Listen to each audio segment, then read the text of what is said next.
नमस्कार, तीन खबर सबकी नजर में आप सभी दर्शकों का हार्दिक स्वागत है। मैं हूं आपके साथ श्वेता शर्मा। दर्शकों, जिन तीन खबरों पर आज हम चर्चा करेंगे उसमें सबसे पहली खबर हम आपको बताएंगे उत्तर प्रदेश से है। प्रदेश की 9 विधानसभा सीटों पर उपचुनाव की वोटिंग से पहले समाजवादी पार्टी ने मुख्य निर्वाचन अधिकारी को चिट्ठी लिखी है और ये मांग की है कि पोलिंग बूथ पर बुर्का हटाकर मुस्लिम महिला वोटरों की चेकिंग न की जाए। दूसरी खबर हम आपको बताएंगे मध्य प्रदेश से है, जहां सरकारी नौकरी की तैयारी कर रहे युवाओं के लिए खुशखबरी है। सरकार ने आने वाले 5 सालों में प्रदेश में 2.5 लाख पदों पर भर्ती की प्रक्रिया शुरू कर दी है। तीसरी खबर हम आपको बताएंगे छत्तीसगढ़ से जुड़ी है, जहां रायपुर में हत्या का सिलसिला थमने का नाम नहीं ले रहा। ताजा मामला विधानसभा क्षेत्र के आमासिवनी इलाके से सामने आया, जहां शराब दुकान के बाहर विवाद के बाद 2 युवकों की हत्या कर दी गई। इन तीन खबरों पर हम विस्तार से चर्चा करेंगे, लेकिन शुरुआत करेंगे पहली खबर की, यानी कि बुर्का हटाकर चेकिंग न की जाए। ऐसा क्या हुआ है?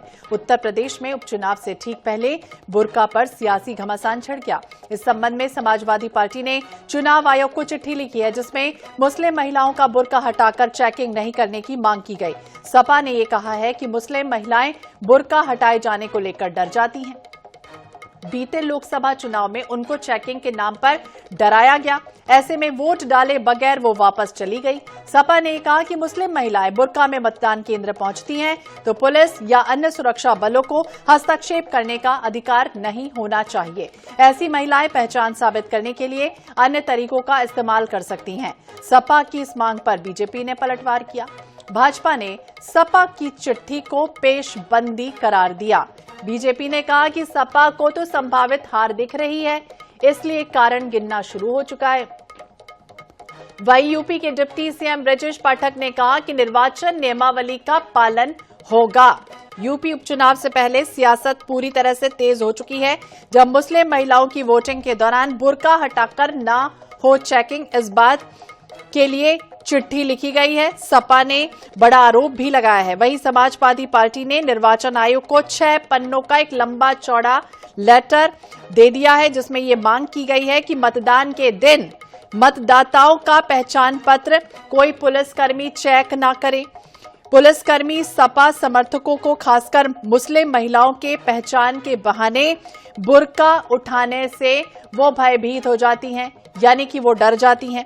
उत्तर प्रदेश में आपको बता दें 9 विधानसभा सीटों के लिए कल यानी कि 20 नवंबर को वोटिंग होनी है और इन सीटों में गाजियाबाद है, खैर है, मीरापुर है, कुंदरकी है, करहल है, फूलपुर है, सीसामऊ है और कटेरी है। यानी यूपी में बीजेपी और समाजवादी पार्टी के बीच हालांकि मुख्य मुकाबला है, लेकिन ये मांग उठाई है सपा ने। ये भी कहा है मुख्य निर्वाचन अधिकारी को पत्र लिखकर कि किसी भी मतदाता की मतदाता पहचान पत्र की जांच ना की जाए। यानी निर्वाचन अधिकारी और पुलिस अधिकारियों को लिखित आदेश जारी किए गए हैं कि 20 नवंबर को कोई भी पुलिसकर्मी किसी भी मतदाता के पहचान पत्र की जांच ना करे। ये भी कहा गया कि लोकसभा चुनाव यानी कि 2024 के दौरान मतदान केंद्रों पर जो तैनात थे पुलिस अधिकारी, उन्होंने अपनी शक्ति और पद का दुरुपयोग किया था और मुस्लिम महिला मतदाताओं से उनके बुर्के उतरवाए गए थे, जिससे महिलाओं में डर पैदा हुआ था और इससे चुनाव प्रभावित हुआ और मतदान केंद्रों में मतदान प्रतिशत में गिरावट दर्ज की गई है। यह भी दावा किया गया है कि 9 तमाम वो क्षेत्र हैं जो विधानसभा सीटें हैं, वहां पर कहीं ना कहीं प्रभावित हुआ मतदान और ये सुनिश्चित किया जाना चाहिए कि चुनाव आयोग निष्पक्ष तरीके से सुनिश्चित करे कि जो तमाम वो गतिविधियां हैं उनको रिकॉर्ड भी किया जाए। इससे एक वीडियोग्राफर वहां पर नियुक्त होना चाहिए। हालांकि बीजेपी ये आरोप लगा रही, यानी जवाब पर पलटवार बीजेपी ने कर दिया है और ये कह दिया है कि संभावित हार को देखते हुए पेशबंदी पर सपा उतर आई है। समाजवादी पार्टी ये जान चुकी है कि उपचुनाव जीतना उनके लिए मुश्किल है। बीजेपी के प्रवक्ता आलोक जी हमारे साथ जुड़ गए। आलोक जी, बहुत बहुत स्वागत है आपका INH 24/7 पर। और जिस तरह से सपा का ये पत्र, ये मांग की गई है, भले ही मांग मानी जाए या ना मानी जाए। यानी सपा एक तरह से क्या बताने की कोशिश कर रही है कि वो महिलाओं के साथ है, उन तमाम मतदाताओं के साथ है, महिलाओं के साथ है, इनका कितना ख्याल है, उनके हित का है, या तमाम वो ऐसे क्षेत्र जो मुस्लिम इलाके वाले हैं जहां पर वोट बैंक प्रभावित हो सकता है। क्या कहेंगे? दरअसल हमें जो नजर आता है कि वो पेशबंदी की कोशिश करती है समाजवादी पार्टी हमेशा।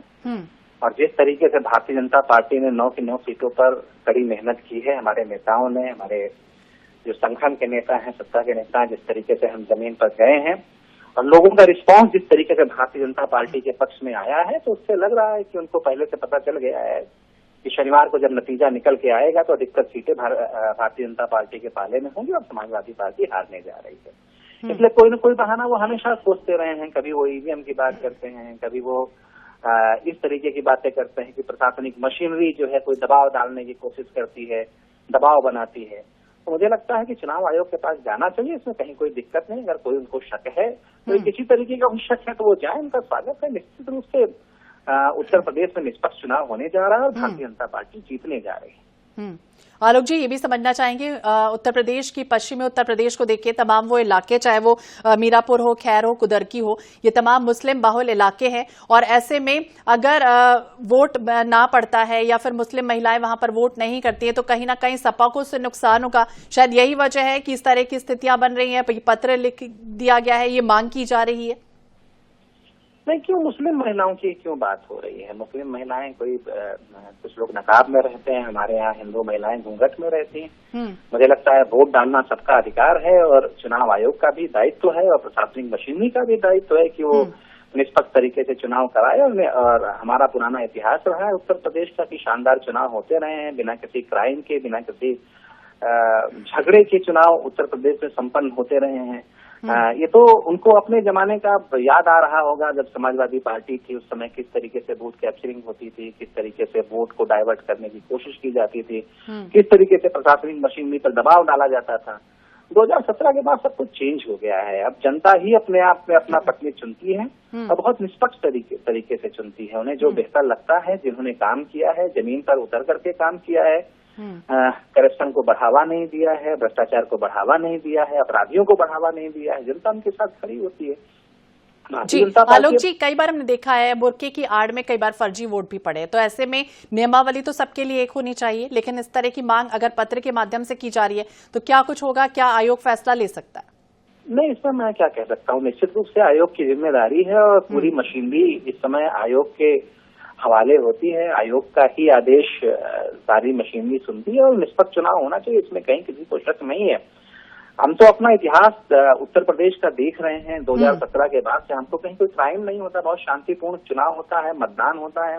बहुत रेयर केसेस कभी कहीं से निकल के आते हैं और वो तब आते हैं जब समाजवादी पार्टी के जो गुंडे हैं, जो माफिया हैं, वो कुछ एबनॉर्मल हरकतें करते हैं, वरना बहुत सॉफ्टली चुनाव होता रहा है। मुझे लगता है कि 9 की 9 सीटें हैं, उस पर सॉफ्टली चुनाव होगा। लेकिन अगर समाजवादी पार्टी के लोग इस तरीके से कवायद कर रहे हैं तो निश्चित रूप से उनके मन में कुछ होगा। तो अब तो ध्यान देने की जरूरत है और प्रशासनिक मशीनरी को कहीं ज्यादा सचेत रहने की जरूरत है। जी, सपा ये भी आरोप लगा रही है कि करहल के जो प्रत्याशी हैं बीजेपी के अनुजेश प्रताप सिंह, वो भी चुनाव की गतिविधियों को कहीं ना कहीं प्रभावित कर रहे हैं। उन पर भी जो है वो देखे, आयोग ध्यान दे। नहीं, उनका हक है, वो आयोग के पास जाएं, प्रशासनिक मशीनरी के पास जाएं। देखिए जिस तरीके से वो चुनाव में भागीदारी कर रहे हैं, वैसे ही भारतीय जनता पार्टी के प्रत्याशी भी चुनाव में भागीदारी कर रहे हैं। हम दोनों चाहते हैं, हम सभी चाहते हैं कि चुनाव निष्पक्ष तरीके से हो।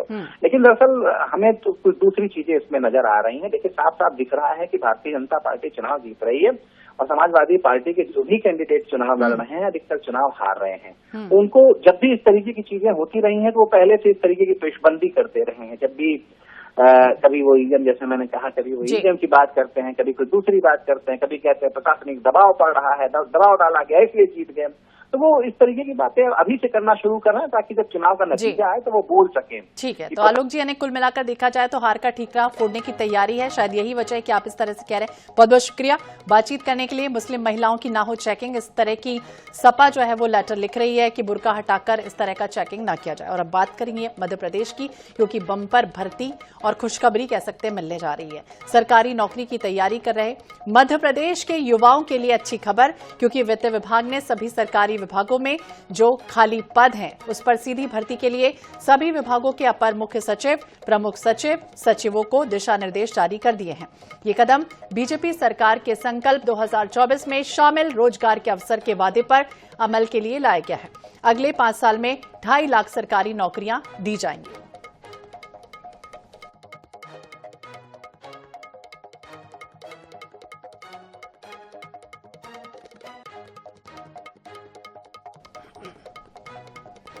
सरकार ने तय किया है कि इसके लिए हर साल सरकारी परीक्षा कैलेंडर जारी होगा।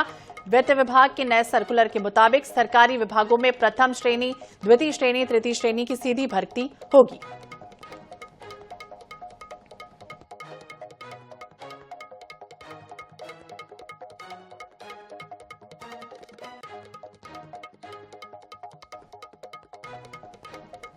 ज्यादा जानकारी के लिए बात करेंगे भोपाल ब्यूरो चीफ अनुराग मालवी, हमारे सहयोगी हमारे साथ जुड़ के। अनुराग, कह सकते हैं कि बड़ी अच्छी खुशखबरी, क्योंकि लगातार आस जो है वो देख रहे थे और कहीं न कहीं बाट जो हो रहे थे वो तमाम युवा। आप कह सकते हैं किस तरह की भर्ती प्रक्रिया निकाली जा रही है, किस तरह का प्रावधान रहेगा, किस तरह का फॉर्मूला रहेगा?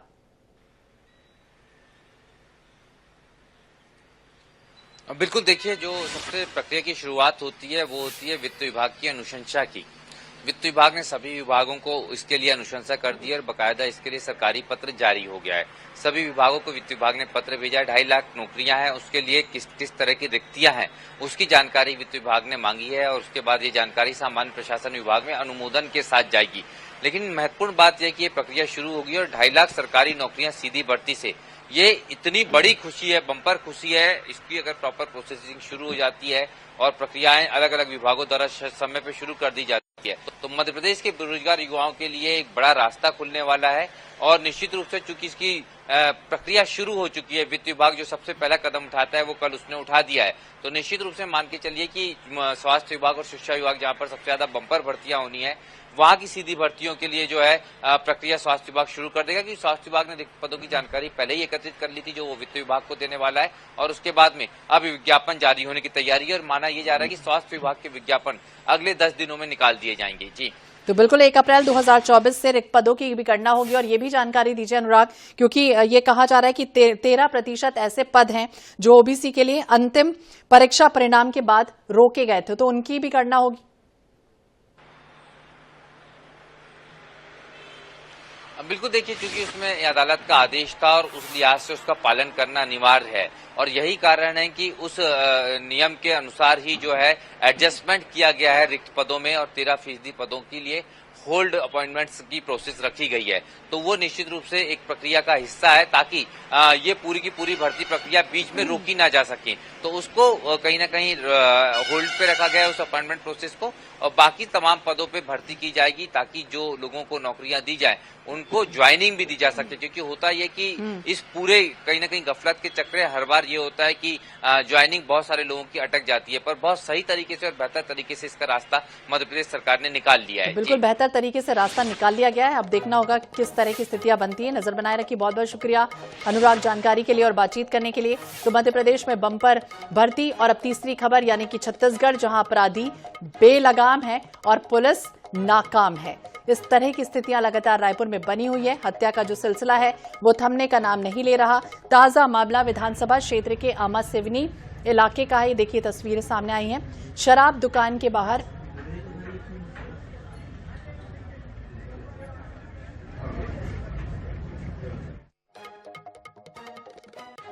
तो विवाद की स्थितियां निर्मित हो गई। एक युवक की चाकू मारकर हत्या कर दी गई, जिसके बाद मृत युवक रोहित के दोस्तों ने आरोपी को घर से अगवा कर लिया। उसे भी मौत के घाट उतार दिया गया।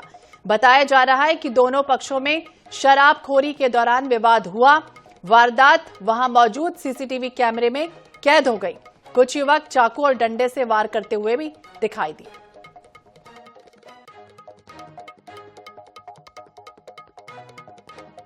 वो दुर्भाग्य कहें कि क्या कहें, कवर्धा का घटना जो तीनों मरे हैं वो भी साहू समाज के, अभी आपने बताया 2 विधानसभा के पास ही जो घटित घटना हुई है।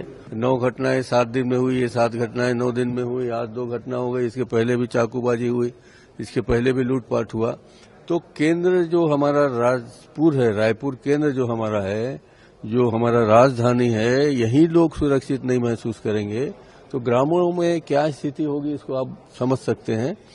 कांग्रेस पार्टी उद्वेलित है और इस मामले में पूरे विधानसभा में जोर शोर से हम लोग उठाएंगे मामला। ज्यादा जानकारी के लिए बात करेंगे हमारे सहयोगी मोहम्मद हसन हमारे साथ जुड़ गए। हसन, जिस तरह से देखिए लगातार विकास की राह में तो आगे बढ़ रहा है छत्तीसगढ़, लेकिन क्राइम की राह में भी उसका जो ग्राफ है वो लगातार बढ़ रहा है। हौसले बुलंद है, बस्तर नक्सली तक सीमित नहीं है, लगातार इस तरह की क्राइम की घटनाएं हो रही हैं। पुलिस क्या सो रही है या फिर अपराधी के जो हौसले हैं वो लगातार बुलंद है? छत्तीसगढ़ में लगातार अपराध का ग्राफ जो है वो बढ़ती जा रहा है। इसका अंदाजा आप राजधानी रायपुर से लगा सकते हैं कि कानून व्यवस्था का क्या हाल है। जहां राजधानी रायपुर में पुलिस कहीं ना कहीं जो है नाकामयाब साबित हो रही है अपराधियों पर नकेल कसने, तो ऐसे में छत्तीसगढ़ के अन्य इलाकों का क्या ही हाल होगा। राजधानी में लगातार चाकूबाजी और हत्या के मामले जो है वो बढ़ती जा रहे हैं। हाल ही में दिवाली त्योहार में भी हमने देखा था 4 दिन के भीतर 7 लोगों की हत्या की गई, लेकिन ये मामला यही नहीं थमा। लगातार पुलिस ने इसके बाद दावे किए कि अपराधियों पर नकेल कसी जा रही है, पेट्रोलिंग कराई जा रही है, लेकिन कहीं ना कहीं इस पर ध्यान नहीं दिया गया, जिसका नतीजा है कि लगातार एक बार फिर से चाकूबाजी की वारदात बढ़ती जा रही है। चाकूबाजी के आंकड़ों पर अगर नजर डालें तो बीते 2 माह के भीतर करीब 15 से ज्यादा चाकूबाजी के मामले सामने आए। इनमें तो कई ऐसे मामले जिन्हें पुलिस ने जो है एफआईआर तक दर्ज नहीं की है। तो कुल मिलाकर लगातार अपराध बढ़ते जा रहा है। और ये ताजा मामला जो है विधानसभा इलाके का है, जहां पर शराब भट्टी में जो है कल बीती रात जो है डबल मर्डर का केस सामने आया, जहां पर 2 अलग अलग गुटों के लोग जो है शराब लेने के लिए पहुंचे हुए थे। शराब लेने को लेकर के विवाद हुआ और बाद में ये पूरा विवाद जो है गैंग वॉर में तब्दील हो गया, जहां पर एक गुट के लोग ने पहले दूसरे गुट के जो मुख्य सरगना उसे चाकू से मार करके मौत के घाट उतारा। बाद में मृतक के साथियों ने आरोपी के घर जाकर के उसका अपहरण किया। अपहरण करने के बाद करीब 3 से 4 किलोमीटर दूर उसे लेके जाते हैं, फिर डंडे, लाठी और धारदार हथियार से मार करके उसे मौत के घाट उतार देते। ताजा अपडेट की बात करें तो करीब 11 आरोपियों की इस मामले में गिरफ्तारी हो चुकी है।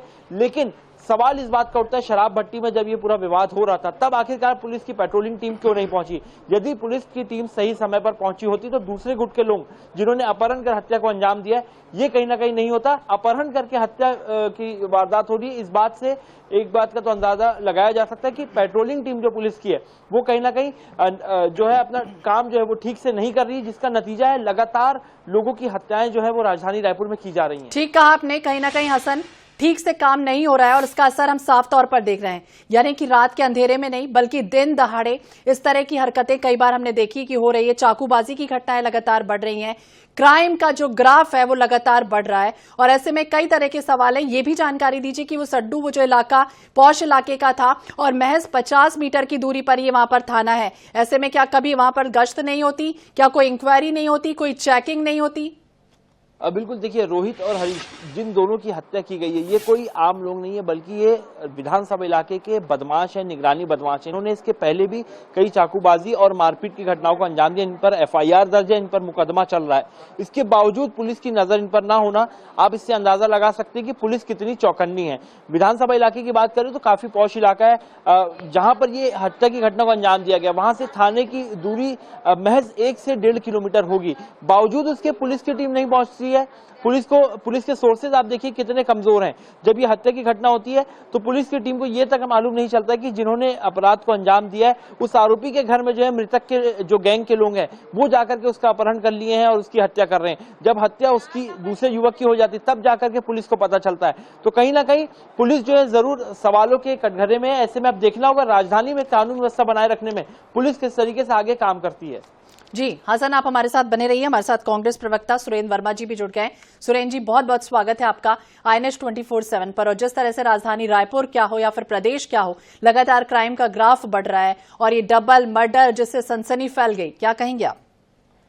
श्वेता जी, निश्चित तौर पर जो है पिछले 11 महीने की सरकार जो है छत्तीसगढ़ की जनता को भयमुक्त वातावरण देने में पूरी तरह नाकाम रही। अपराध इतने बेलगाम हो गए, अपराधी इतने बेखौफ हो गए हैं कि कल केवल राजधानी की मैं बात बता रहा हूँ, आमा सिवनी है विधानसभा के पास में, 2 लोगों की हत्या वहां पर हुई। पुरानी बस्ती थाने के सामने पेट्रोल डाल के एक जन को जला दिया गया।